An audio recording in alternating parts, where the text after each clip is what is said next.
ಎಲ್ರಿಗೂ ನಮಸ್ಕಾರ. ಆಸೆ ಧಾರಾವಾಹಿಯ ನಾಳಿನ ಸಂಚಿಕೆಯಲ್ಲಿ ಏನಾಗ್ತಿದೆ ಅಂತ ನೋಡ್ಕೊಂಡು ಬರೋಣ ಬನ್ನಿ. ಮೊದಲಿಗೆ ಸೂರ್ಯ ಅಪ್ಪ ಒಂದು ಸಂತೋಷವಾಗಿರೋ ವಿಷಯನಪ್ಪ ಹಾಗನ್ಕೊಂಡು ಕೂಗ್ಕೊಂಡು ಬರ್ತಾನೆ. ಸೂರ್ಯ ನಿಧಾನಕ್ಕೆ ಬರುವಾಗಲೇ ಕೂಗಾಡ್ಕೊಂಡು ಬರ್ತಿದ್ಯಲ್ಲ ಅಂತ ರಂಗನಾಥ್ ಅವರು ಕೇಳ್ತಾರೆ. ಅಪ್ಪ ಇನ್ಮೇಲೆ ಬರೀ ಕಾರಲ್ಲಪ್ಪ ನನ್ನ ಹತ್ರ ಇರೋದು 12 ಸೀಟರ್ ವ್ಯಾನ್ ಇರುತ್ತೆ, ನಾವ್ ಈಗಲೇ ಕೊಂಡ್ಕೋತಿದೀವಿ ಅಂತ ಹೇಳುವಷ್ಟಲ್ಲೇ ಶಾಂತಿ ಮನೋಜ ಅನ್ಕೊಂಡು ಓಡ್ ಬರ್ತಾಳೆ. ಏನಮ್ಮ ಅಂತ ಮನೋಜ ಹೇಳ್ತಾನೆ. ಅಯ್ಯೋ ಅಂತೇಳಿ ಅವನನ್ನ ಮುದ್ದಾಡ್ತಾ ಇರ್ತಾಳೆ. ಏನ್ ಶಾಂತಿ ನೀನು ಕೂಡ ಕೂಗಾಡ್ಕೊಂಡು ಬರ್ತಿದೀಯಲ್ಲ ಅಂತ ರಂಗನಾಥ್ ಅವರು ಕೇಳ್ತಾರೆ. ರೀ ನಮ್ಮ ಮನೋಜ್ಗೆ ಅದೃಷ್ಟ ಬಂದಿದೆ ಅಂತಾಳೆ ಶಾಂತಿ. ಅಪ್ಪ ನಾನ್ ಫಸ್ಟ್ ಹೇಳ್ತೀನಪ್ಪ ಅಂತ ಸೂರ್ಯ ಹೇಳ್ತಿರೋವಾಗ, ಹೀರೋ ಅಮ್ಮ ನೀನ್ ಮೊದ್ಲು ಹೇಳಮ್ಮ ಅಂತಾನೆ ಮನೋಜ. ನೀನ್ ಮೊದ್ಲು ಹೇಳೋದೇ ಮುಖ್ಯ ಅಂತಿರೋವಾಗ, ಏನ್ರಿ ನಮ್ಮ ಮನೋಜ್ಗೆ ಮದ್ವೆ ಮಾಡೋಕ್ಕೆ ಒಳ್ಳೆ ಸಂಬಂಧ ಬಂದಿದ್ದೀರಿ ಅಂತಾಳೆ.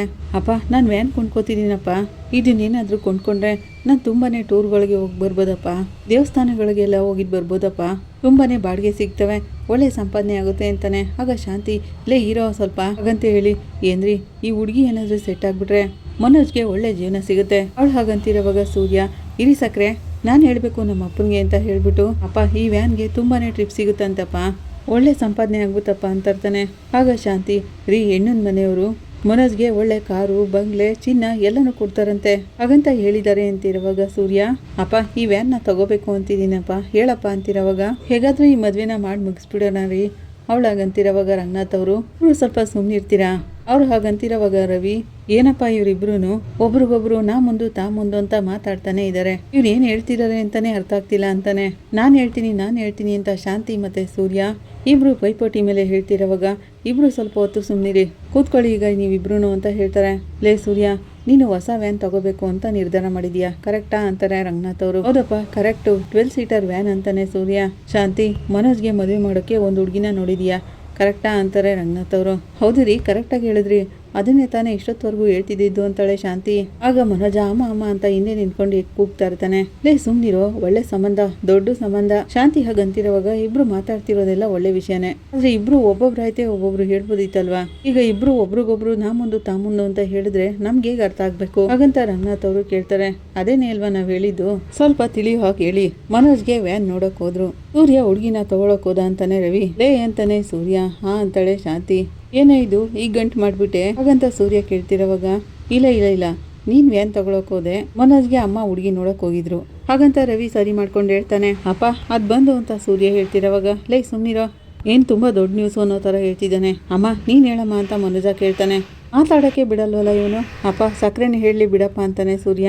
ಅದೇ ಹೇಳಿದ್ನಲ್ಲ ರೀ ಒಂದೊಳ್ಳೆ ಸಂಬಂಧ ಬಂದಿದೆ, ಆ ಜೋಯಿಸ್ ಇದಾರಲ್ಲ ಶಾಂತಿ ಹಾಗಂತಿರೋವಾಗ ಅವರು ರಾಶಿ ಅಂತಾನೆ ಹೆಸರಿಟ್ಕೊಂಡ್ಬಿಟ್ಟಿದಾರ ಅಂತಾನೆ. ಸುಮ್ನಿರೋ ಹಾಗಂತ ಶಾಂತಿ ಹೇಳ್ತಾ, ಅವರಿಂದಾನೇ ರೀ ಈ ಒಳ್ಳೆ ಸಂಬಂಧ ಸಿಕ್ಕಿರೋದು, ಒಳ್ಳೆ ಶ್ರೀಮಂತರು ಮನೆತನ. ಅವಳು ಹಾಗಂತಿರುವಾಗ ರವಿ, ಅಮ್ಮ ಚೆನ್ನಾಗೆಲ್ಲ ವಿಚಾರಿಸಿದೀಯನಮ್ಮ, ಈ ಸರಿ ಸಿಂಗಾಪುರ ದುಬೈನ ಅಂತಾನೆ. ಆತರ ಎಲ್ಲ ಏನೂ ಇಲ್ವೋ, ಚೆನ್ನಾಗೇ ವಿಚಾರಿಸಾಯ್ತು. ಇವ್ರದ್ದು ದೊಡ್ಡ ಶ್ರೀಮಂತರು ಕುಟುಂಬ, ಹುಡುಗಿ ಅಪ್ಪ ದೊಡ್ಡ ಬಿಸ್ನೆಸ್ ಮ್ಯಾನ್ ಅಂತೆ, ಮನೋಜ್ಗೆ ಕಾರು ಮನೆ ಎಲ್ಲಾನು ಕೊಡ್ತೀನಿ ಅಂತ ಹೇಳಿದ್ದಾರೆ ಅಂತಾಳೆ. ಆಗ ಮನೋಜ, ಅಮ್ಮ ಹುಡುಗಿ ಫೋಟೋ ಏನಾದ್ರೂ ಇದೆಯಾ, ಯಾವ ತರ ಕಾರ್ ಕೊಡ್ತಾರಂತೆ ನನಗೆ ಅಂತ ಕೇಳ್ತಾನೆ. ಆಗ ಸೂರ್ಯ, ನೋಡ್ದೇನಪ್ಪ ಹುಡುಗಿ ಫೋಟೋ ಕೇಳ್ಬಿಟ್ಟು ಹಿಂದೇನೆ ಕಾರ್ ಎಂತದ್ ಕೊಡ್ತಾರೆ ಅಂತ ಕೇಳ್ತಿದ್ದಾನೆ, ನೀನು ಆ ಬುದ್ಧಿ ಬುಟ್ಟ ಇಲ್ಲಪ್ಪ ಅಂತಾನೆ. ಆಗ ರಂಗನಾಥ್ ಅವರು, ಮನೋಜ ಸ್ವಲ್ಪ ಸುಮ್ಮನೆ ಇರು ಅಂತಾರೆ. ನಾಳೆ ಹುಡುಗಿ ಮನೆಯವ್ರನ್ನ ಬನ್ನಿ ಅಂತ ಕರೆದಿದ್ದೀನಿ. ಓ ಹೌದೇನಮ್ಮ, ತುಂಬಾ ಥ್ಯಾಂಕ್ಸ್ ಅಮ್ಮ ಅಂತ ಮನೋಜ ಹೇಳ್ತಾನೆ. ನಾಳೆನಾ ಅಂತ ರಂಗನಾಥ್ ಅವರು ಕೇಳ್ತಾರೆ. ಹೌದು ರೀ, ಒಳ್ಳೆ ವಿಚಾರನ ಮುಂದೆ ತಳ್ಬಾರ್ದಲ್ವಾ ಹಾಗಂತ ಶಾಂತಿ ಹೇಳ್ತಿರೋವಾಗ ರವಿ, ಅಮ್ಮ ಇವ್ನಿಗಿನ್ನೂ ಡೈವರ್ಸೇ ಸಿಗ್ಲಿಲ್ವಲ್ಲ ಅಂತಾನೆ. ಇದೆಲ್ಲ ಸಿಗುತ್ತೆ ಕಣ ಮುಂದೆ, ಆದ್ರೆ ಒಳ್ಳೆ ಸಂಬಂಧ ಸಿಗೋದೇ ಕಷ್ಟ, ಸಿಕ್ದಾಗ್ಲೇ ಮಾತಾಡಿ ಎಲ್ಲಾನು ಸರಿ ಮಾಡ್ಕೊಂಡ್ ಬಿಡ್ಬೇಕು ಹಾಗಂತ ಶಾಂತಿ ಹೇಳ್ತಿರೋವಾಗ, ಅದೆಲ್ಲ ಸರಿ ಶಾಂತಿ, ನಾನು ಅವ್ನು ಕೇಳ್ತೀನಿ ಅದಕ್ಕೆ ಉತ್ತರ ಕೊಡು ಅಂತಾರೆ. ಮನೋಜ್ಗೆ ಈಗಾಗ್ಲೇ ಮದ್ವೆ ಆಗಿದೆಯಲ್ಲ, ಆ ವಿಷಯನ ಅವ್ರ ಹತ್ರ ಹೇಳಿದೀಯಾ ಅಂತ ಕೇಳ್ತಾರೆ. ಆಗ ಶಾಂತಿ ಮನೋಜ್ ಮುಖ ನೋಡ್ಕೊಂಡು, ಅದೆಲ್ಲ ಈಗ್ಲೇ ಯಾಕ್ರಿ ಹೇಳ್ಬೇಕು, ಮೊದ್ಲು ಅವ್ರು ಬಂದು ನೋಡ್ಲಿ ಎಲ್ಲ ಸೆಟ್ ಆಗ್ಲಿ, ಆಮೇಲೆ ಆ ವಿಷಯನೆಲ್ಲ ಹೇಳಿದ್ರಾಯ್ತಲ್ವಾ ಅಂತಾಳೆ ಶಾಂತಿ. ಇದು ಆರಂಭನೇ ಸರಿ ಇಲ್ವಲ್ಲಪ್ಪ ಅಂತ ಸೂರ್ಯ ಹೇಳ್ತಿರೋವಾಗ, ನೀನ್ ತುಂಬಾನೇ ದೊಡ್ಡ ತಪ್ಪು ಮಾಡ್ತಿದೀಯಾ ಶಾಂತಿ, ಮೊದ್ಲು ಈ ವಿಷಯನ ಅವ್ರ ಮನೆಯವ್ರಿಗೆಲ್ಲ ಹೇಳ್ಬೇಕಿತ್ತು ಅಂತಾರೆ ರಂಗನಾಥ್ ಅವರು. ಮೊದ್ಲು ಬಂದು ಅವರು ನೋಡ್ಲಿ, ಮನೋಜನ್ನ ನೋಡಿದ ತಕ್ಷಣ ಅವ್ರು ಇಷ್ಟಪಟ್ಬಿಡ್ತಾರೆ ಹಾಗಂತ ಶಾಂತಿ ಹೇಳ್ತಿರೋವಾಗ, ಯಾರನ್ನ ಇವನನ್ನ ಅಂತ ಸೂರ್ಯ ಹೇಳ್ತಾನೆ. ಆಗ ಮನೋಜ, ನಾನು ಒಳ್ಳೆ ಸ್ಮಾರ್ಟ್ ಆಗಿ ಕಲರ್ ಆಗಿದ್ದೀನಿ ಕಣ, ಒಳ್ಳೆ ಫಿಲಂ ಸ್ಟಾರ್ ಇದ್ದಂಗಿದ್ದೀನಿ ಅಂತಿರೋವಾಗ ರವಿ ಮತ್ತೆ ಸೂರ್ಯ ನಗ್ತಾ ಇರ್ತಾರೆ. ಯಾರೋ ನಿನ್ನ ಫಿಲಂ ಸ್ಟಾರ್ ತರ ಇದೆಯಾ ಅಂತ ಹೇಳಿದ್ದು, ಏನ್ ಪಾಲರಮ್ಮ ಹೇಳಿದ್ದ ಹಾಗಂತ ಸೂರ್ಯ ಹೇಳ್ಕೊಂಡು ನಗ್ತಿರೋವಾಗ, ಮಾತಾಡ್ಬೇಡ್ವೋ ಏನ್ರಿ, ಅದನ್ನೆಲ್ಲ ಆಮೇಲೂ ಹೇಳ್ಬೋದಲ್ವಾ, ನಾನು ಎಲ್ಲದಕ್ಕೂ ಮೊದಲು ಇವನ್ಗೆ ಮದ್ವೆ ಆಗಿದೆ ಅಂತ ಹೇಳ್ಬಿಟ್ರೆ ಅವರು ನೋಡಕ್ ಬರೋದೇ ಇಲ್ಲ ಅಂತ ಅಂತಾರೆ. ಅವರು ಮನೋಜನ್ನ ಮೊದಲು ಬಂದು ನೋಡ್ಲಿ, ತಕ್ಷಣ ಅವನು ಎಲ್ರಿಗೂ ಇಷ್ಟ ಆಗ್ಬಿಡ್ತಾನೆ ಅಂತಿರೋವಾಗ, ಅಮ್ಮ ನೀನ್ ಹೇಳ್ತಿರೋ ಹಾಗೆ ಈಗಿನ ಕಾಲದ ಹೆಣ್ಮಕ್ಳು ಇಲ್ಲ ಅಮ್ಮ, ಲುಕ್ಗೆ ಯಾರು ಪ್ರಿಫರೆನ್ಸ್ ಕೊಡಲ್ಲ ಅಮ್ಮ, ಅದಕ್ಕೆ ಅಂತ ಬೇಕಾದಷ್ಟು ವಿಷಯಗಳಿವೆ. ಈಗಿನ ಕಾಲದ ಜನ್ರೇಷನ್ ಬಗ್ಗೆ ನಿನಗೇನು ಗೊತ್ತಿಲ್ಲ ಹಾಗಂತ ರವಿ ಹೇಳ್ತಿರೋವಾಗ, ಹೌದು ಕಣೋ ನನಗೇನು ಗೊತ್ತಿಲ್ಲ, ನೀನು ನನಗೂ ಕೂಡ ಹೇಳ್ದೇನೆ ಯಾರು ಇಲ್ಲೇ ಇರೋ ಥರ ಮದುವೆ ಮಾಡ್ಕೊಂಡು ಬಂದಿಯಲ್ಲ, ಅದನ್ನು ಕೂಡ ಅವು ಕಟ್ಟೋಳು ತಾನೇ ಮಾಡಿಸಿದ್ದು ಅಂತ ಹೇಳ್ತಿರೋವಾಗ ಸೂರ್ಯ, ಅಪ್ಪ ಮೀನಾ ಬಗ್ಗೆ ಏನು ಮಾತಾಡಬಾರ್ದು ಅಂತ ಹೇಳಪ್ಪ ಅಂತಾನೆ. ಆಗ ರಂಗನಾಥ್ ಅವರು, ಶಾಂತಿ ಸುಮ್ಮನೆ ಅವಶ್ಯಕತೆ ಇಲ್ಲದೆ ಇರೋ ಮಾತುಗಳನ್ನೆಲ್ಲ ಆಡ್ತಿರ್ಬೇಡ, ಮೊದಲು ಮನೋಜ್ಗೆ ಮದುವೆ ಆಗಿರೋ ವಿಷಯನೆಲ್ಲನೂ ಅವ್ರ ಜೊತೆ ಹೇಳು ಅಂತಾರೆ. ಇಲ್ಲ ರೀ, ನಾವೀಗ ಅದನ್ನೆಲ್ಲ ಹೇಳೋದೇ ಬೇಡ, ನಾನು ಯಾವಾಗ ಹೇಳ್ಬೇಕು ಅಂತ ಹೇಳ್ತೀನಿ, ನಾನು ಹೇಳೋದನ್ನ ಕೇಳಿ ನೀವು, ಮೊದಲು ಅವರೆಲ್ಲ ಬಂದು ನೋಡ್ಲಿ ಹಾಗಂತ ಶಾಂತಿ ಹೇಳ್ತಿರೋವಾಗ, ಇಲ್ಲಿ ನೋಡು ಶಾಂತಿ, ನಾವು ಯಾರು ಏನೇ ಹೇಳಿದ್ರು ನೀನು ಕೇಳಲ್ಲ ಅಂತ ನನಗೆ ಗೊತ್ತು, ನೀನು ಹೇಳಿದ್ದನ್ನೇ ನೀನು ಮಾಡೋದಲ್ವಾ, ನೀನೇನು ಬೇಕಾದ್ರೂ ಮಾಡ್ಕೊ, ಸರಿ ಅದನ್ನೆಲ್ಲ ಬಿಡು. ಸೂರ್ಯ ಅದೇನು ವಿಷಯ ಅಂತ ಹೇಳಪ್ಪ, ನೀನೇನೋ ಸಂತೋಷದ ವಿಷಯ ಅಂತ ಹೇಳೋಕೆ ಬಂದೆ ಹಾಗಂತ ರಂಗನಾಥ್ ಅವರು ಕೇಳ್ತಾರೆ. ಅಪ್ಪ 12 ಸೀಟರ್ ವ್ಯಾನ್ ತಗೋಬೇಕು ಅಂದ್ಕೊಂಡಿದ್ದೀನಪ್ಪ ಅಂತ ಸೂರ್ಯ ಹೇಳ್ತಾನೆ. ಓಹೋ ಅಂತ ರಂಗನಾಥ್ ಅವರು ಆ ಪಾಂಪ್ಲೆಕ್ಸ್ ನೋಡ್ತಿರೋವಾಗ ಮನೋಜ ಬಂದ್ಬಿಟ್ಟು, ಓಹೋ ಮೊದಲು ಕಾರ್ ಡ್ರೈವರ್ ಆಗಿದೆ, ಈಗ ವ್ಯಾನ್ ಡ್ರೈವರ್ ಆಗೋಕೆ ಹೋಗ್ತಿದ್ಯಾ ಅಂತಾನೆ. ಯಾವ್ದು ಓಡಿಸಿದ್ರೇನು, ಡ್ರೈವರೇ ತಾನೆ ಅಂತ ಶಾಂತಿ ಹೇಳ್ತಾಳೆ. ಆಗ ಸೂರ್ಯ, ಹೌದು ಸಕ್ರೆ, ಪ್ಲೇನೇ ಓಡಿಸಿದ್ರು ಡ್ರೈವರೇನೆ ಅಂತಾನೆ. ಎಲ್ಲದಕ್ಕೂ ಒಂದೇ ಹೇಳ್ಬೇಡ ಸಕ್ರೆ, ಎಲ್ಲಾನು ಬೇರೆ ಬೇರೆ ಅಂತಾನೆ ಸೂರ್ಯ. ಆಗ ರಂಗನಾಥ್ ಅವರು, ಒಳ್ಳೆ ವಿಷಯ ಹೇಳ್ತಿದೀಯ ಕಣೋ ಸೂರ್ಯ, ವ್ಯಾನ್ ತಗೊಳಕ್ಕೆ ದುಡ್ಡು ಏನ್ ಮಾಡ್ತೀಯ ಅಂತಾರೆ. ದುಡ್ಡು ಕಟ್ಟೋ ಅವಶ್ಯಕತೆ ಇಲ್ಲಪ್ಪ, ಅದಿಲ್ದೇನೆ ವ್ಯಾನ್ ತಗೋಬೋದು ಅಂತಾನೆ ಸೂರ್ಯ. ಆಗ ಮನೋಜ, ಅದೇಗೋ ಎಲ್ಲಾದ್ರೂ ನಿಂತಿರೋ ವ್ಯಾನ್ನ ಓಡಿಸ್ಕೊಂಡು ತಗೊಂಡ್ ಬರ್ತಿದ್ಯಾ ಅಂತಾನೆ. ನಿಂತರನೇ ಎಲ್ಲರೂ ಇರ್ತಾರೆ ಅಂತ ಯೋಚನೆ ಮಾಡ್ಬೇಡ್ವೋ ಪೆಂಗಿಯ, ಅಪ್ಪ ಈ ವ್ಯಾನ್ನ ತಗೊಳಕ್ಕೆ ಕಾರಣನೇ ಮೀನಾನಪ್ಪ ಹಾಗಂತ ಸೂರ್ಯ ಹೇಳ್ತಿರೋವಾಗ, ಅವಳೇನೋ ಅಂಥದ್ದು ಮಾಡಿದ್ಲು ಅಂತಾಳೆ ಶಾಂತಿ. ಕರೆಕ್ಟಾಗಿ ಕೇಳಿದ್ರಿ ಸಕ್ರೆ, ಅಪ್ಪ ಆ ಫ್ಲಾಟ್ ಹತ್ರ ಅಂಗಡಿ ಇಟ್ಕೊಂಡು ಹೂ ಮಾರ್ತಿದ್ದಾಳಲ್ಲ ಮೀನಾ, ಆ ಫ್ಲಾಟ್ನಲ್ಲಿರೋ ಒಂದು ಹುಡುಗನ ಆಪತ್ತಿನ ಸುಳಿಯಿಂದ ಕಾಪಾಡಿದ್ವಿ ಅಪ್ಪ. ಆ ಹುಡುಗನ ಅಪ್ಪ ಇದಾರಲ್ಲ, ಅವ್ರು ಧನ್ಯವಾದ ಹೇಳಕ್ಕೋಸ್ಕರ ಈ ಏರ್ಪಾಡ್ನೆಲ್ಲ ಮಾಡಿದ್ದಾರೆ ಅಂತಾನೆ ಸೂರ್ಯ. ಆಗ ರಂಗನಾಥ್ ಅವರು, ಒಳ್ಳೇದನ್ನೇ ಮಾಡಿದ್ರೆ ಒಳ್ಳೇದೇ ಆಗುತ್ತೆ ಕಣೋ, ಇದು ನಿನ್ ಜೀವನದಲ್ಲಿ ನಡೀತಾ ಇದೆ, ನಿನ್ಗೆ ಶುಭಾಶಯಗಳು ಕಣೋ ಸೂರ್ಯ ಅಂತ ರಂಗನಾಥ್ ಅವರು ಹೇಳ್ತಾರೆ. ಥ್ಯಾಂಕ್ ಯು ಅಪ್ಪ ಅಂತ ಸೂರ್ಯ ಹೇಳ್ತಾನೆ. ಕಾಂಗ್ರೆಸ್ ಅಂತ ರವಿ ಕೂಡ ಹೇಳ್ತಾನೆ. ಅಮ್ಮ ನಾಳೆ ಅವ್ರು ಎಷ್ಟೊತ್ತಿಗೆ ಬರ್ತಾರಮ್ಮ ಅಂತ ಮನೋಜ ಕೇಳ್ತಾನೆ. ಆಗ ಸೂರ್ಯ, ಅಪ್ಪ ನನ್ಗೊಂದು ಡೌಟ್ ಅಪ್ಪ ಅಂತಾನೆ. ಏನು ಅಪ್ಪಿ ನೀನ್ ಡೌಟು ಅಂತಾನೆ ಮನೋಜ. ಅಲ್ಲ ಸಕ್ರೆ, ನಾಳೆ ಅವ್ರು ಬರೋವಾಗ ನಾನು ರವಿ ಮನೆಯಲ್ಲೇ ಇದ್ರೆ ನಿಮ್ಗೆ ಮದ್ವೆ ಆಗಿಲ್ವಾ ಅಂತ ಕೇಳ್ತಾರ ಇಲ್ವೋ. ಆಗ ಶಾಂತಿ ಏನು ಮಾತಾಡದೆ ಸುಮ್ಮನೆ ಕೂತಿರ್ತಾಳೆ. ಆಗ ನಾವು ಏನಪ್ಪ ಉತ್ತರ ಕೊಡೋದು ಹಾಗಂತ ಸೂರ್ಯ ಕೇಳ್ತಿರುವಾಗ ರವಿ, ಮದ್ವೆ ಆಗಿದೆ ಅಂತ ಹೇಳೋದು ಅಂತಾನೆ. ಆ ರೀತಿ ನಾವೇನಾದ್ರೂ ಉತ್ತರ ಕೊಟ್ರೆ ನಿಮ್ ಹೆಂಡ್ತಿದೀರ ಎಲ್ಲಿ ಅಂತ ಕೇಳಲ್ವಾ ಅಂತಾನೆ ಸೂರ್ಯ. ಅದ್ ಮಾತ್ರ ಅಲ್ವಾ ಸೂರ್ಯ, ದೊಡ್ಡ ಮಗನ್ನ ಇಟ್ಕೊಂಡು ಚಿಕ್ಕ ಮಕ್ಳಿಗೆ ಯಾಕೆ ಮದುವೆ ಮಾಡಿದ್ದೀರಾ ಅಂತ ಕೇಳ್ತಾರೆ ರವಿ. ಹಾಗಂತಿರುವಾಗ ಶಾಂತಿ, ಇಷ್ಟೊಂದೆಲ್ಲ ಯೋಚನೆ ಮಾಡಿರೋ ನಾನು ಇದ್ರ ಬಗ್ಗೆ ಯೋಚನೆ ಮಾಡದೇ ಇರ್ತೀನಾ, ಇವ್ರು ಇಬ್ರು ಹೆಂಡ್ತೀರ್ನು ಅಮ್ಮನ ಮನೆಗೆ ಹೋಗಿದ್ದಾರೆ ಅಂತ ಹೇಳಿದ್ರಾಯ್ತು ಅಂತಾಳೆ. ಆಗ ರಂಗನಾಥ್ ಅವರು, ಏನಕ್ಕೆ ಇಷ್ಟೊಂದೆಲ್ಲ ಸುಳ್ಳು ಹೇಳ್ಬೇಕು, ನಾನೊಂದು ಹೇಳ ಶಾಂತಿ, ನೀನೊಂದು ಒಳ್ಳೆ ಕೆಲಸ ಮಾಡ್ಬೇಕು ಅಂತ ಹೊರಟಿದ್ಯಾ, ಅಲ್ಲೇ ಮೀನಾನು ಶ್ರುತಿನೂ ಮನೆಗೆ ಬನ್ನಿ ಅಂತ ಹೇಳ್ಬಿಡು ಅಂತಾರೆ. ಆಗ ಶಾಂತಿ, ಅಯ್ಯಯ್ಯೋ ಈಗಂತೂ ಬೇಡರಿ, ಈಗ ಅವ್ರ ಮನೆಗೆ ಬಂದ್ರೆ ಯಾವ್ದು ಸರಿ ಹೋಗಲ್ಲ, ಈಗ ಸದ್ಯಕ್ಕೆ ಅದು ಯಾವ್ದನ್ನು ಮಾಡೋದು ಬೇಡ, ಮೊದ್ಲು ಅವ್ರ ಮನೆಗೆ ಬಂದು ಮನೋಜನ ನೋಡೋದು ಮುಖ್ಯ ಹಾಗಂತ ಶಾಂತಿ ಹೇಳ್ತಿರೋವಾಗ, ಅಲ್ಲ ಶಾಂತಿ, ನಮ್ ಸೂರ್ಯ ಹೇಳ್ದಂಗೆನೆ ಅವ್ರು ಬಂದ್ರು ಪ್ರಶ್ನೆ ಮಾಡಿದ್ರೆ ನಾವ್ ಏನ್ ಉತ್ತರ ಕೊಡೋದು ಅಂತಾರೆ ರಂಗನಾಥ್ ಅವರು ಹಾಗಂತಿರೋವಾಗ ಶಾಂತಿ, ಅದಕ್ಕೇನೆ ಅವ್ರು ಬರೋ ಹೊತ್ನಲ್ಲಿ ಇವ್ರಿಬ್ರು ಈ ಮನೇಲಿ ಇರೋದೇ ಬೇಡ ಅಂತಾಳೆ. ಆಗ ರಂಗನಾಥ್ ಅವರು, ಏನೇ ಶಾಂತಿ ಇದೆಂತ ನ್ಯಾಯನೇ ಅಂತಾರೆ, ಈ ವಿಷಯದಲ್ಲಿ ನಾನು ಹೇಳೋದನ್ನ ನೀವು ಕೇಳಿ ಆಗ್ಲೇ ಎಲ್ಲ ಸರಿ ಹೋಗುದು ಅಂತಾಳೆ ಶಾಂತಿ. ಸೂಪರ್ ಐಡಿಯಾ ಸಕ್ರೆ, ಆದ್ರೆ ಒಂದು ಅಪ್ಪನಾದ್ರೂ ಮನೇಲಿ ಇರ್ಬೋದಾ ಅಥವಾ ಅವರು ಎಲ್ಲಾದ್ರೂ ಹೊರಗಡೆ ಹೋಗ್ಬೇಕಾ ಅಂತಾನೆ. ಆಗ ರಂಗನಾಥ್ ಅವರು, ನಾನು ಇರ್ಬೋದಾ ಅಂತ ಕೇಳ್ತಾರೆ.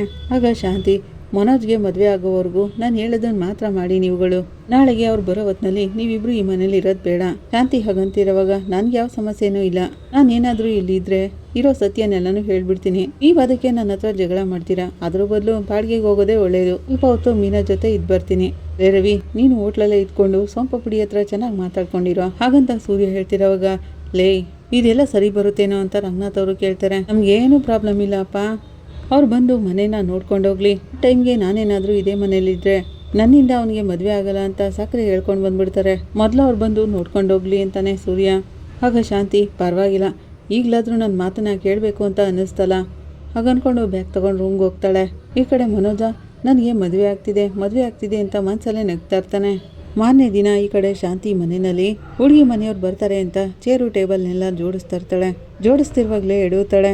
ಶಾಂತಿ, ನೋಡ್ಕೊಂಡಲ್ವಾ ಕೆಲಸ ಮಾಡೋದು, ಕೆಳಗೆ ಬಿದ್ಬಿಟ್ಟಿಯಾ ಅಂತ ರಂಗನಾಥ್ ಅವರು ಕೇಳ್ತಾರೆ. ಏನ್ರಿ, ಹುಡುಗಿ ಮನೆಯವ್ರು ಬರೋ ಹೊತ್ತಾಯ್ತು, ನೀವು ಹೋಗಿ ಅಲ್ಲಿ ಕೂತ್ಕೊಳ್ಳಿ ಅಂತಾಳೆ ಶಾಂತಿ. ಅಲ್ವೇ ಶಾಂತಿ, ಅವ್ರು ಬರೋ ಹೊತ್ನಲ್ಲಿ ನೀನು ಕೆಳಗೆ ಬೀಳೋದಂತೆ, ನಿನ್ನನ್ನು ಕರ್ಕೊಂಡು ನಾನು ಹಾಸ್ಪಿಟ್ಲಿಗೆ ಹೋಗೋದಂತೆ ಹಾಗಂತ ರಂಗನಾಥ್ ಅವರು ಹೇಳ್ತಿರೋವಾಗ, ಸ್ವಲ್ಪ ಬಾಯಿ ಮುಚ್ಕೊಂಡು ಸುಮ್ಮನಿರ್ತೀರಾ, ಏನು ಅಂತ ಮಾತಾಡ್ತೀರೀ ನೀವು, ಬರೀ ಅಪಸ್ವರನೇ ನುಡಿತಿದ್ದೀರಲ್ಲ. ಅವಳು ಹಾಗಂತಿರೋವಾಗ, ಇಲ್ಲಿ ಕೇಳು ಶಾಂತಿ, ಈಗಲೂ ನಾನು ಹೇಳ್ತಿದ್ದೀನಿ, ಅವ್ರ ಹತ್ರ ಸತ್ಯ ಹೇಳ್ಬಿಡು, ಇಲ್ಲಾಂದ್ರೆ ಮನೋಜ್ಗೆ ಇಷ್ಟ ಆಗ್ತಿಲ್ಲ ಬೇಡ ಅಂತ ಹೇಳ್ಬಿಡು ಅಂತಾರೆ. ಇದನ್ನೆಲ್ಲ ನಾವು ಹೇಳೋದೇ ಬೇಡ ರೀ, ಮನೋಜನ ಅವರು ನೋಡಿದ ತಕ್ಷಣನೇ ಇಷ್ಟಪಟ್ಬಿಡ್ತಾರೆ. ತಕ್ಷಣ ಯಾವಾಗ ಮದ್ವೆ ಅಂತ ಕೇಳ್ತಾರೆ, ನೋಡ್ತಾ ಇರಿ ಅಂತಾಳೆ ಶಾಂತಿ. ಅಲ್ಲೇ ಶಾಂತಿ, ಮದ್ವೆ ಅನ್ನೋದೇನ್ ಸುಮ್ನೆ ಅನ್ಕೊಂಡಿದ್ಯಾ?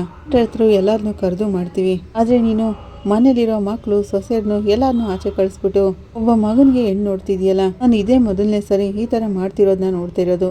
ಹಾಗಂತ ರಂಗನಾಥ್ ಅವರು ಹೇಳ್ತಿರೋವಾಗ ಮೊದ್ಲು ಅವ್ರ ಮನೆಗೆ ಬಂದು ಎಲ್ಲ ಸೆಟ್ ಆಗ್ಲಿರಿ, ಆ ನಂತರ ಎಲ್ಲಾರನ್ನೂ ಮದ್ವೆ ಕರೆದ್ರಾಯ್ತು ಅಂತಾಳೆ ಶಾಂತಿ. ಆಗ ರಂಗನಾಥ್ ಅವರು, ನಾನು ಹೇಳಿದ್ದನ್ನ ನೀನ್ ಯಾವಾಗ್ಲೇ ಕೇಳ್ತೀಯಾ? ಬರ್ತಾ ಬರ್ತಾ ನೀನ್ ಹಠಮಾರಿತನ ಜಾಸ್ತಿ ಆಗ್ತಿದೆ. ಹಾಗಂತ ರಂಗನಾಥ್ ಅವರು ಹೇಳ್ತಿರೋವಾಗ, ಏನ್ರಿ ನೀವು ಸುಮ್ನೆ ನನ್ನ ಸಾಯಿಸ್ತಿದ್ದೀರಲ್ಲ ಅಂತಾಳೆ. ನಾನೆಲ್ಲೇ ನಿನ್ ಸಾಯಿಸ್ತಿದ್ದೀನಿ? ಜಾತಕ, ಜ್ಯೋತಿಷ್ಯ, ಸಂಪ್ರದಾಯ ಹಾಗನ್ಕೊಂಡು ನೀನೇ ಸಾಯ್ತಿದ್ಯಾ? ನಿನ್ ತರ ಮಾಡೋದೆಲ್ಲ ನಮ್ಗೆ ಇಷ್ಟ ಆಗಲ್ಲ. ಏನ್ ಅನ್ಕೋತೀವೋ, ನಾವ್ ಏನ್ ಮಾಡ್ತೀವೋ ಅದೇ ತರನೇ ಎಲ್ಲ ನಡೆಯೋದು ಅಂತಾರೆ. ಆಗ ಶಾಂತಿ, ನಾನು ಎಲ್ಲ ಒಳ್ಳೆ ರೀತಿನಲ್ಲೇ ನನ್ನ ಮಗನಿಗೆ ಮದುವೆ ಆಗಲಿ ಅಂತ ನಾನು ಅನ್ಕೊಂಡಿರೋದು, ಅದೇ ರೀತಿ ನಡೆಯೋದು ಅಂತಿರೋವಾಗಲೇ ಹೆಣ್ಣಿನ ಮನೆಯವರು ಮನೆಗೆ ಬರ್ತಾರೆ. ಶಾಂತಿ ಮೇಡಮ್ ಅನ್ಕೊಂಡು ಒಳಗೆ ಬರ್ತಿರೋವಾಗಲೇ ಬನ್ನಿ ಬನ್ನಿ ಅನ್ಕೊಂಡು ಶಾಂತಿ ಓಡೋಗ್ತಾಳೆ. ಇವರೇ ಹೆಣ್ಣಿನ ತಂದೆ ಅಂತ ಪರಿಚಯ ಮಾಡಿಸ್ತಾರೆ. ಬನ್ನಿ ಬನ್ನಿ ಒಳಗೆ, ಇವರೇ ನಮ್ಮ ಯಜಮಾನ್ರು ಅಂತ ಶಾಂತಿ ಪರಿಚಯ ಮಾಡಿಸ್ತಾಳೆ. ನಮಸ್ಕಾರ ನಮಸ್ಕಾರ, ಬನ್ನಿ ಬನ್ನಿ ಕೂತ್ಕೊಳ್ಳಿ ಅಂತ ಶಾಂತಿ ಮತ್ತೆ ರಂಗನಾಥ್ ಅವರು ಹೇಳ್ತಾರೆ. ಅವರು ಮನೆಯನ್ನೆಲ್ಲ ಸುತ್ತ ಕಣ್ಣಾಡಿಸಿ ನೋಡ್ತಾ ಇರ್ತಾರೆ. ಇದು ನಮ್ಮ ಸ್ವಂತ ಮನೆನೇ, ನನ್ನ ಹೆಸರಲ್ಲೇ ಇರೋದು, ನಮ್ಮಪ್ಪ ನನ್ನ ಮದುವೆ ಆಗುವಾಗ ಕೊಟ್ಟಿದ್ದು ಅಂತಾಳೆ ಶಾಂತಿ. ಆಗ ಹೆಣ್ಣಿನಮ್ಮ, ಓ ಹೌದಾ, ತುಂಬಾ ಚೆನ್ನಾಗಿದೆ, ತುಂಬಾ ಚೆನ್ನಾಗಿ ಇಟ್ಕೊಂಡಿದ್ದೀರಾ ಮನೇನ ಅಂತಾರೆ. ಆಗ ಹೆಣ್ಣಿನ ತಂದೆ, ನೀವು ಗೌರ್ಮೆಂಟ್ನಲ್ಲೇ ವರ್ಕ್ ಮಾಡ್ತಿದ್ರಂತೆ ಅಂತ ಕೇಳ್ತಾರೆ. ನಾನು ಸೆಂಟ್ರಲ್ ಗೌರ್ಮೆಂಟ್ನಲ್ಲಿ ಅಂತ ರಂಗನಾಥ್ ಅವರು ಹೇಳಕ್ ಬರ್ತಾರೆ. ಆಗ ಶಾಂತಿ, ರೀ ಅದನ್ನೆಲ್ಲ ಆಮೇಲೂ ಮಾತಾಡ್ಬೋದು, ಮೊದಲು ಒಳ್ಳೆ ಟೈಮ್ ಅನ್ನೋದು ಮುಖ್ಯ. ಅವರು ನಮ್ಮ ಹುಡುಗನ್ನ ನೋಡ್ಬಿಡ್ಲಿ. ಅವಳು ಹಾಗಂತಿರೋವಾಗ, ಸರಿ ಸರಿ ಮೊದಲು ಹುಡುಗನ ಬರಕ್ಕೆ ಹೇಳ್ಬಿಡಿ ಅಂತಾರೆ ಹೆಣ್ಣಿನ ತಾಯಿ. ಮನೋಜ್ ಮನೋಜ್ ಅಂತ ಶಾಂತಿ ಮನೋಜನ ಕರೀತಾಳೆ. ಮನೋಜ ಶೂಟ್ ಹಾಕೊಂಡ್ ರೆಡಿಯಾಗಿ ರೂಮಿಂದ ಹೊರಗೆ ಬರ್ತಾನೆ. ಹೆಣ್ಣಿನ ಮನೆಯವರು ಚೆನ್ನಾಗಿದಾರಲ್ವಾ ಅಂತ ಮಾತಾಡ್ಕೋತಾರೆ. ಚೆನ್ನಾಗಿ ಕಾಣಿಸ್ತಿದ್ಯಾ ಅಂತ ಅನ್ಕೊಂಡು, ಇವನೇ ನನ್ನ ಮೊದಲನೇ ಮಗ ಮನೋಜ್ ಅಂತಾಳೆ. ನಮಸ್ಕಾರ ಅಂತಾರೆ ಹೆಣ್ಣಿನ ತಾಯಿ ತಂದೆ. ಮನೋಜ್ ಕೂಡ ನಮಸ್ಕಾರ ಮಾಡ್ತಾನೆ. ಈ ಮನೋಜ, ಇವರೇ ಕಣೋ ಹೆಣ್ಣಿನ ತಾಯಿ ತಂದೆ ಅಂತ ಹೇಳ್ತಾಳೆ ಶಾಂತಿ. ಬಾರೋ ಇಲ್ಲಿ ಕೂತ್ಕೊಳ್ಳೋ ಅಂತ ಶಾಂತಿ ಸನ್ನೆ ಮಾಡ್ತಾಳೆ. ಮನೋಜ ಬಂದು ಕೂತ್ಕೋತಾನೆ. ಹೆಣ್ಣಿನ ತಂದೆ ಮನೋಜ್ಗೆ ಪ್ರಶ್ನೆ ಮಾಡಕ್ ಶುರು ಮಾಡ್ತಾರೆ. ಏನಪ್ಪಾ, ಏನ್ ಕೆಲಸ ಮಾಡ್ತಿದ್ಯಾ ಅಂತ ಕೇಳ್ತಾರೆ. ನಾನೊಂದು ಶೋರೂಮ್ ಇಟ್ಕೊಂಡಿದ್ದೀನಿ ಅಂತ ಮನೋಜ ಹೇಳ್ತಾನೆ. ಶೋರೂಮ್ನು ನನ್ನ ಹೆಸರಲ್ಲೇ ಇಟ್ಟಿದ್ದಾನೆ, ವಿಜಯ್ ಶಾಂತಿ ಹೋಮ್ ಅಪ್ಲೈನ್ಸಸ್ ಅಂತಾಳೆ ಶಾಂತಿ. ಬಿಸ್ನೆಸ್ ಎಲ್ಲ ಹೇಗಪ್ಪ ನಡೀತಿದೆ ಅಂತ ಕೇಳ್ತಿರೋವಾಗ, ಚೆನ್ನಾಗೇ ರನ್ ಆಗ್ತಿದೆ ಅಂತಾನೆ ಮನೋಜ. ದೊಡ್ಡ ದೊಡ್ಡ ಬಿಲ್ಡರ್ ಹತ್ರ ಟೈ ಅಪ್ ಮಾಡ್ಕೊಂಡು ಅವ್ರ ಫ್ಲಾಟ್ಗೆ ಟಿವಿ, ಫ್ರಿಡ್ಜ್, ಹೋಮ್ ಅಪ್ಲೈನ್ಸಸ್ ಅಂತ ಸರ್ವಿಸ್ನೆಲ್ಲ ಕೊಡ್ತಿದೀವಿ ಅಂತಾನೆ. ಇದು ನನ್ನ ಬಿಸ್ನೆಸ್ ಕಾರ್ಡ್ ಅಂತ ಹೇಳಿ ಹುಡುಗಿ ಅಪ್ಪನ ಕೈಗೆ ತನ್ನ ಕಾರ್ಡ್ ಕೊಡ್ತಾನೆ. ತುಂಬಾನೇ ಡಿಗ್ರಿ ತಗೊಂಡಿದೀಯಲ್ಲಪ್ಪ ಅಂತ ಕೇಳ್ತಾರೆ ಅವರು. ಆಗ ಶಾಂತಿ, ಹೌದೌದು, ನನ್ನ ಮಗ ಚಿಕ್ಕ ವಯಸ್ಸಿಂದನೂ ಚೆನ್ನಾಗಿ ಓದ್ತಿದ್ದ, ತುಂಬಾ ಬುದ್ಧಿವಂತ ಅವನು ಅಂತಾಳೆ. ಮಕ್ಕಳು 1 ಡಿಗ್ರಿ ತಗೊಳ್ಳೋದೇ ಕಷ್ಟ, ಅಂಥದ್ರಲ್ಲಿ ಇವರು ಇಷ್ಟೊಂದು ಡಿಗ್ರಿ ತಗೊಳ್ಳೋವಾಗ ಮಾಡಿದಿರಲ್ಲ, ಹೇಳ್ಬೇಕು ಅಂದ್ರೆ ನೀವೇ ಗ್ರೇಟ್ ಸರ್ ಅಂತ ರಂಗನಾಥ್ ಅವ್ರಿಗೆ ಹೇಳ್ತಾರೆ. ನಮ್ಮ ಮಗ ನಿಮ್ಗೆ ಇಷ್ಟ ಆದ್ನ ಅಂತ ಶಾಂತಿ ಕೇಳ್ತಾಳೆ. ನಮ್ಗೆ ತುಂಬಾ ಇಷ್ಟ ಆದ್ರು ಅಂತ ಹುಡುಗಿ ತಾಯಿ ಹೇಳ್ತಾರೆ. ಒಂದ್ಸರಿ ನೀವು ನಮ್ಮ ಮನೆಗೆ ಬಂದು ನಮ್ಮ ಹುಡುಗಿನ ನೋಡಿ, ಅದಾದ ನಂತರ ನಾವು ಮುಂದಿನ ವಿಚಾರನ ಮಾತಾಡೋಣ ಅಂತಾರೆ ಹುಡುಗಿ ತಂದೆ. ಆಗ ಶಾಂತಿ, ಸರಿ ಸರಿ ನೀವು ಯಾವಾಗ ಹೇಳ್ತೀರೋ ಅವಾಗ ಬರ್ತೀವಿ ಅಂತ ಅವಳು ಹೇಳ್ತಿರೋವಾಗಲೇ ರಂಗನಾಥ್ ಅವರು, ನಮ್ಮ ಕುಟುಂಬದ ಬಗ್ಗೆ ನಾನು ನಿಮ್ಮ ಜೊತೆ ಒಂದು ವಿಷಯ ಮಾತಾಡಬೇಕು ಅಂತಾರೆ. ಅದನ್ನ ಆಮೇಲೂ ಮಾತಾಡ್ಬೋದಲ್ವಾ ಅಂತ ಶಾಂತಿ ತಳ್ಳಾಕೋಕ್ ಹೋಗ್ತಾಳೆ. ಅವ್ರೇನೋ ಮಾತಾಡಬೇಕು ಅಂತಿದ್ದಾರಲ್ಲ, ಮಾತಾಡ್ಲಿ ಬಿಡಿ ಅಂತ ಹುಡುಗಿ ತಂದೆ ಹೇಳ್ತಾರೆ. ಹೇಳಿ ಅಂತಿರೋವಾಗ ರಂಗನಾಥ್ ಅವರು, ನನಗೆ 3 ಜನ ಗಂಡ್ಮಕ್ಳು ಇದ್ದಾರೆ. ಮೊದಲನೇವನು ಮನೋಜ, ಎರಡನೇವನು ಸೂರ್ಯ, ಇನ್ನೊಬ್ಬ ಮಗ ರವಿ ಅಂತಾರೆ. ಅವ್ರುಗಳೆಲ್ಲ ಎಲ್ಲಿ ಅಂತ ಹುಡುಗಿ ತಾಯಿ ಕೇಳ್ತಾಳೆ. ಅವರೆಲ್ಲ ಕೆಲ್ಸದ ಮೇಲೆ ಹೊರಗಡೆ ಹೋಗಿದ್ದಾರೆ. ಸೂರ್ಯ ಟ್ರಾವೆಲ್ಸ್ ನಲ್ಲಿ ಕಾರ್ ಓಡಿಸ್ತಾನೆ. ಅವನು 2 ಕಾರ್ ಇಟ್ಕೊಂಡಿದ್ದಾನೆ. ಅವನಾದಷ್ಟು ಬೇಗ ಇನ್ನೊಂದು ವ್ಯಾನ್ ತಗೋತಿದ್ದಾನೆ.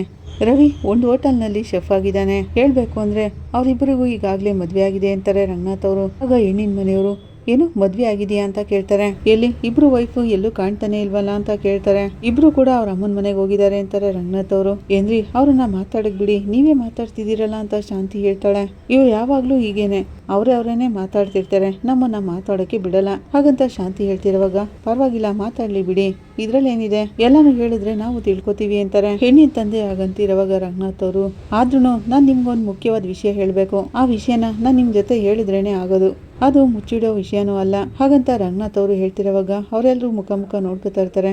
ಮನೋಜ್ಗೆ ಈಗಾಗ್ಲೇ ಮದ್ವೆ ಆಗಿದೆ ಅಂತ ರಂಗನಾಥ್ ಅವರು ಹೇಳಿದ ತಕ್ಷಣ ಹೆಣ್ಣಿನ ಮನೆಯವರೆಲ್ಲ ಶಾಕ್ ಆಗ್ತಾರೆ. ಮದ್ವೆ ಆಗಿದ್ಯಾ ಅಂತ ಹೆಣ್ಣಿನ ತಾಯಿ ಕೇಳ್ತಾರೆ. ಈಗ ಡೈವರ್ಸ್ ಕೇಸು ಕೋರ್ಟ್ ನಲ್ಲಿ ನಡೀತಿದೆ ಅಂತಿರುವಾಗ ಹೆಣ್ಣಿನ ಅಪ್ಪ ಅಮ್ಮ ಇಬ್ರು ಸೇರಿ ಮಾತಾಡ್ಕೋತಿರ್ತಾರೆ. ಶಾಂತಿ ಕೋಪದಲ್ಲಿ, ಏನ್ರಿ ನೀವು ಅನ್ಕೋತಿರ್ತಾಳೆ. ಅಯ್ಯೋ, ಇವ್ರು ಬೇರೆ ಅವಶ್ಯಕತೆ ಇಲ್ಲದೆ ಇರೋ ವಿಷಯನೆಲ್ಲನು ಇವ್ರ ಜೊತೆ ಹೇಳ್ಬಿಟ್ರಲ್ಲ, ಈಗ ಅವ್ರು ಏನ್ ಹೇಳ್ತಾರೋ ನಾವ್ ಏನ್ ಕೇಳಿಸ್ಕೋಬೇಕೋ ಗೊತ್ತಿಲ್ವೇ ಅಂತ ಶಾಂತಿ ಅನ್ಕೋತಿರೋವಾಗ ಹೆಣ್ಣಿನ ತಂದೆ, ಇದ್ರಲ್ಲಿ ನಮ್ಗೆ ಯಾವ ಸಮಸ್ಯೆ ಏನೂ ಇಲ್ಲ ಅಂತಾರೆ. ಆಗ ಶಾಂತಿ ಮತ್ತೆ ಮನೋಜ ತುಂಬಾನೇ ಖುಷಿ ಪಡ್ತಾರೆ. ನಮ್ಮ ಮಗಳು ಜಾತಕದಲ್ಲಿ ದೋಷ ಇದೆ, ಈ ತರದೊಬ್ಬ ಹುಡುಗ ಸಿಕ್ಕಿದ್ರೆ ನನ್ನ ಮಗಳಿಗೂ ಕೂಡ ಒಳ್ಳೇದು ಅಂತ ನಮ್ಗನ್ಸುತ್ತೆ. ಇದು ನಮ್ಗೆ ಹೊಸ ಸಂಬಂಧ, ಈ ಸಂಬಂಧ ನಮ್ಗೆ ಇಷ್ಟ ಆಯ್ತು ಅಂತಾರೆ. ಆಗ ರಂಗನಾಥ್ ಅವರು ನಿಮ್ಗೆ ಯಾವ ಸಮಸ್ಯೆನೂ ಇಲ್ಲ ಅಂದ್ರೆ ಅದು ಒಳ್ಳೇದೇ ಆಯ್ತು ಅಂತಾರೆ. ಆಗ ಹೆಣ್ಣಿನ ತಂದೆ ನೀವು ಕೂಡ ಹೆಣ್ಣನ್ನ ಬಂದು ನೋಡಿ, ನಂತರ ಬೇರೆ ವಿಷಯಗಳನ್ನೆಲ್ಲ ಮಾತಾಡೋಣ ಅಂತಾರೆ. ಇದರಲ್ಲಿ ಮಾತಾಡಕ್ ಏನಿದೆ, ನಿಮ್ಗೆಲ್ಲ ಗೊತ್ತಿರೋದೇ ಅಲ್ವಾ, ಇದರಲ್ಲಿ ಮಾತಾಡಕ್ ಏನಿದೆ ಅಂತಾಳೆ. ಏನ್ ಮಾಡ್ಬೇಕು ಅಂತ ನಿಮ್ಗೆ ಗೊತ್ತಲ್ವಾ ಅಂತಿರೋವಾಗ, ಸರಿ ನಮ್ಗೆ ಹುಡುಗ ಇಷ್ಟ ಆಗಿದ್ದಾನೆ, ಹೇಳ್ಬೇಕು ಅಂದ್ರೆ ನಮ್ಗೆ ಇದ್ಯಾವುದು ದೊಡ್ಡ ಸಮಸ್ಯೆನೇ ಅಲ್ಲ. ಹುಡುಗನ್ಗೋಸ್ಕರ ನೀವೇನ್ ಎದುರು ನೋಡ್ತಿದ್ದೀರೋ ನಾವು ಅದಕ್ಕಿಂತ ಹೆಚ್ಚಿಗೆನೆ ಕೊಡ್ತೀವಿ ಹಾಗಂತ ಹುಡುಗಿ ತಂದೆ ಹೇಳ್ತಾರೆ. ತುಂಬಾ ಸಂತೋಷ ಅಂತ ಶಾಂತಿ ಹೇಳ್ತಾಳೆ. ಅದಕ್ಕೂ ಮುಂಚೆ ನೀವು ಎಲ್ಲರೂ ಹುಡುಗಿ ನೋಡಕ್ ಬರ್ಬೇಕು ಅಂತ ಹುಡುಗಿ ತಾಯಿ ಹೇಳ್ತಾರೆ. ನಾಳೆನೆ ಬಂದ್ಬಿಡ್ತೀವಿ ಅಂತ ಶಾಂತಿ ಹೇಳ್ತಾಳೆ. ಆಗ ಮನೋಜ ಬಂದು ಶಾಂತಿ ಕಿವಿನಲ್ಲಿ, ಅಮ್ಮ ಹುಡುಗಿ ಫೋಟೋ ಏನಾದ್ರು ಇದೆಯಾ ಅಂತ ಕೇಳಮ್ಮ ಅಂತಾನೆ. ಫೋನಲ್ಲಿ ಇರ್ಬೇಕಲ್ಲ, ಕಳ್ಸಕ್ ಹೇಳಮ್ಮ ಅಂತಾನೆ. ಪ್ಲೀಸ್ ಅಂತಿರುವಾಗ, ಏನು ನೀನು ಸ್ವಲ್ಪ ಹೊತ್ತು ಸುಮ್ಮನಿರ್ಬಾರ್ದಾ ಹಾಗಂತ ಶಾಂತಿ ಹೇಳ್ತಿರುವಾಗ, ಏನ್ ಕೇಳ್ತಿದಾರ ಅವರು ಅಂತ ಹುಡುಗಿ ತಾಯಿ ಕೇಳ್ತಾರೆ. ಏನಿಲ್ಲ ನಾಳೆಗೆ ಎಷ್ಟೊತ್ತಿಗೆ ಬರಬೇಕು ಅಂತ ಕೇಳ್ತಿದ್ದಾನೆ ಅಂತಾಳೆ ಶಾಂತಿ. ಏನೇ ಆದರೂ ಅವ್ನು ದೊಡ್ಡ ಬಿಸ್ನೆಸ್ ಮ್ಯಾನ್ ಅಲ್ವಾ, ಅಲ್ಲಿ ಇಲ್ಲಿ ಹೋಗ್ತಾ ಇರ್ತಾನೆ, ಅದಕ್ಕೆ ತಕ್ಕ ಹಾಗೆ ಅವ್ನ ಟೈಮ್ನ ಸೆಟ್ ಮಾಡ್ಕೋತಾನೆ ಅಂತಾಳೆ. ಆಗ ಹುಡುಗಿ ತಾಯಿ, ನಮ್ಗೆ ಯಾವ ಸಮಸ್ಯೆನೂ ಇಲ್ಲ, ನೀವೇ ಎಷ್ಟೊತ್ತಿಗೆ ಬರ್ತೀರಾ ಅನ್ನೋ ಟೈಮ್ನ ಹೇಳ್ಬಿಡಿ ಅಂತಾರೆ. ಸರಿ ನಾನು ಕಾಲ್ ಮಾಡಿ ಹೇಳ್ತೀನಿ ಅಂತಾಳೆ ಶಾಂತಿ. ಆಗ ಅವರು ರಂಗನಾಥ್ ಅವ್ರ ಹತ್ರ ಬಂದು, ಸರ್ ಈಗಿನ ಕಾಲದ ಜನ ಸತ್ಯನೆಲ್ಲ ಮುಚ್ಚಿಟ್ಟು ಮದುವೆ ಮಾಡಿಬಿಡ್ತಾರೆ, ಆದರೆ ನೀವು ಸತ್ಯನೆಲ್ಲ ಹೇಳೇ ಬಿಟ್ರಿ, ನಿಮ್ಮ ನ್ಯಾಯವಾದ ರೀತಿ ನಮಗೆ ತುಂಬಾನೇ ಇಷ್ಟ ಆಯಿತು ಅಂತ ಹೆಣ್ಣಿನ ತಂದೆ ಹೇಳ್ತಾರೆ. ಆಗ ರಂಗನಾಥ್ ಅವರು ತುಂಬ ಧನ್ಯವಾದಗಳು ಅಂತಾರೆ. ನಾವೇನು ಬರ್ತೀವಿ ಅಂತ ಹೆಣ್ಣಿನ ತಂದೆ ತಾಯಿ ಅಲ್ಲಿಂದ ಹೊರಡ್ತಾರೆ. ಅಲ್ಲರಿ ಅವ್ರೇನು ನಿಮ್ಮನ್ನ ಕೇಳಿದ್ರ, ನೀವೇನಕ್ಕೆ ಮನೋಜ್ಗೆ ಮದುವೆ ಆಗಿರೋ ವಿಷಯನೆಲ್ಲ ಹೇಳ್ಬಿಟ್ರಿ, ಏನೋ ನಮ್ಮ ಅದೃಷ್ಟ ಅವರು ಇದನ್ನೆಲ್ಲ ದೊಡ್ಡದಾಗಿ ತಗೊಳ್ಳಿಲ್ಲ. ಶಾಂತಿ ಹಾಗಂತಿರುವಾಗ, ನಾನು ಸತ್ಯ ಹೇಳಿರೋದ್ರಿಂದನೇ ಅವರು ಸಂತೋಷವಾಗಿ ಒಪ್ಕೊಂಡು ಹೋಗಿದ್ದು, ಮೊದಲು ಅದನ್ನ ತಿಳ್ಕೊ, ಯಾವುದನ್ನು ಮುಚ್ಚಿಡಬಾರ್ದು ಶಾಂತಿ. ರೋಹಿಣಿ ಕೂಡ ಎಲ್ಲ ಸತ್ಯನೂ ಮುಚ್ಚಿಟ್ಟಿರೋದ್ರಿಂದ ತಾನೇ ಮನೋಜ್ ಜೀವನ ಹೀಗಾಗಿದ್ದು.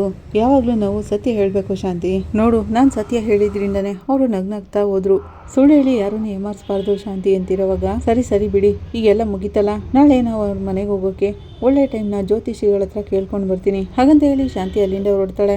ಆಗ ಮನೋಜ ರಂಗನಾಥ್ ಅವ್ರ ಹತ್ರ ಬಂದ್ಬಿಟ್ಟು, ಅಪ್ಪ ನೀವು ಅಮ್ಮನ ಮದುವೆ ಆಗೋಕೆ ಮುಂಚೆ ಫೋಟೋ ನೋಡಿ ತಾನೇ ಒಪ್ಕೊಂಡಿದ್ದು ಅಂತಾನೆ. ಹೌದು, ಯಾಕೆ ಈಗ ಅದನ್ನೆಲ್ಲ ಕೇಳ್ತಿದ್ಯಾ ಅಂತಾರೆ ರಂಗನಾಥ್ ಅವರು. ಅಪ್ಪ ನಾನು ಇನ್ನೂ ಹುಡುಗಿ ಫೋಟೋನೇ ನೋಡಿಲ್ಲ, ಫೋಟೋ ನೋಡ್ದೇನೆ ಅದೇಗಪ್ಪ ಹುಡುಗಿ ನೋಡಕ್ ಹೋಗೋದು ಅಂತಾನೆ. ಆಗ ರಂಗನಾಥ್ ಅವರು ದುರ್ಗುಡ್ಕೊಂಡು ಮನೋಜನ್ನೇ ನೋಡ್ತಾರೆ. ಮನೋಜ ಏನು ಮಾತಾಡದೆ ರೂಮ್ ಒಳಗೆ ಹೊರಟೋಗ್ತಾನೆ. ತಾರಾ ಹಾಸ್ಪಿಟಲ್ನಲ್ಲಿರೋ ತನ್ನ ತಂದೆ ಹೆಸರನ್ನೇ ಕುಳಿತಿರ್ತಾಳೆ. ಡಾಕ್ಟರ್ ಬಂದು ಚೆಕ್ ಮಾಡಿ ನೋಡ್ತಾರೆ. ಏನಾದರೂ ತೊಂದರೆ ಇದೆಯಾ ಅಂತ ಕೇಳ್ತಿರುವಾಗ, ಯಾವ ತೊಂದರೆನೂ ಇಲ್ಲ ಅಮ್ಮ, BP ಕೊಲೆಸ್ಟ್ರಾಲ್ ಎಲ್ಲ ಜಾಸ್ತಿ ಆಗಿದೆ, ಅದರಿಂದನೇ ಇವ್ರಿಗೆ ಇಷ್ಟೊಂದೆಲ್ಲ ರಿಸ್ಕ್ ಆಗಿರೋದು. ಇವತ್ತು ಸಂಜೆನೇ ಡಿಸ್ಚಾರ್ಜ್ ಮಾಡ್ತೀವಿ, ಕರ್ಕೊಂಡು ಹೋಗಿರಂತೆ ಅಂತಾರೆ. ಆಗ ತಾರಾ, ಯಾಕಪ್ಪ ಈಗ ಮಾಡ್ತೀರಾ, ಟೈಮ್ ಸರಿಯಾಗಿ ಮಾತ್ರೆ, ವ್ಯಾಯಾಮ, ಯೋಗಾಸನ ಎಲ್ಲನೂ ಮಾಡ್ಬೇಕು ತಾನೆ, ನೀವು ಮಾತ್ರೆ ತಗೊಳ್ದೇ ಇರೋದ್ರಿಂದನೇ ಈ ಥರ ಎಲ್ಲ ಆಗಿದ್ದು ಅಂತಾಳೆ. ಬರೀ ಮಾತ್ರೆ, ವ್ಯಾಯಾಮ, ಯೋಗಾಸನ ಇದರಲ್ಲೇ ದಿನ ಕಳೆದ್ಬಿಡ್ತೀನಲ್ಲಮ್ಮ, ಬರೀ ನನ್ನ ಜೀವನದಲ್ಲಿ ಇದೇ ಆಗ್ಬಿಡ್ತಲ್ಲ ಅಂತ ತಾರಾ ತಂದೆ ಹೇಳ್ತಾ ಇರ್ತಾರೆ.